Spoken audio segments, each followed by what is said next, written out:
I faked being deaf for 3 years and it destroyed my family. It started junior year when I got a severe ear infection that left me temporarily deaf in both ears for 2 weeks. During those weeks, I learned to read lips and discovered something fascinating. People say horrific things when they think you can't hear them. My hearing came back, but I didn't tell anyone. The first thing I learned was that my best friend Sarah called me pathetic behind my back. While sitting right next to me at lunch, she told Jessica how exhausting it was pretending to care about my problems. "She's so needy," Sarah mouthed while I stared straight ahead. My parents were worse. At dinner, my mom would silently mouth things like, "She's falling behind in everything," to my dad. He'd nod and mouth back, "It's probably just a phase." But the real revelation came from my sister Emma. Emma was 2 years older and the golden child. Straight A's, varsity soccer, early admission to Stanford. I thought we were close. I was wrong. One night, Emma brought her boyfriend over to study. I was in the living room, supposedly doing homework. They sat at the kitchen table where I could see them perfectly. "Is she always this pathetic?" her boyfriend asked, gesturing toward me. Emma laughed. "Pretty much. My parents baby her because she's the disappointment. They've basically given up on her being successful like me. Doesn't that bother you?"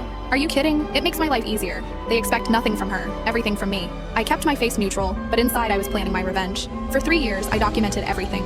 My parents had a betting pool with relatives about whether I'd graduate high school. My guidance counselor told colleagues I was a lost cause. Even my grandmother told my mom she was embarrassed to introduce me to her bridge club. The breaking point came at Emma's graduation party. The whole extended family was there, celebrating her acceptance to medical school. I sat in the corner playing the part of the disabled sister. That's when I overheard my parents talking to my uncle. "We're honestly relieved," my dad said. "At least one of our kids turned out normal. We can focus our college fund entirely on Emma's medical school now." My mom nodded. "The deaf one will probably qualify for disability benefits anyway. We don't have to worry about her future anymore." They were planning to abandon me financially because they thought I was disabled. I stood up, walked to the center of the room, and clapped my hands loudly. "Can everyone hear that?" I asked clearly. The room went silent. Emma's face went white. "Because I can hear everything," I continued. "Every cruel word, every whispered insult, every plan you've made behind my back for 3 years." My mother's mouth fell open. "What do you mean?" "I mean I've been able to hear perfectly since junior year. I just wanted to see what kind of people my family really were when they thought I couldn't hear them." I pulled out my phone and played a recording. My parents discussing how much money they'd save by not sending the defective one to college. Emma started crying.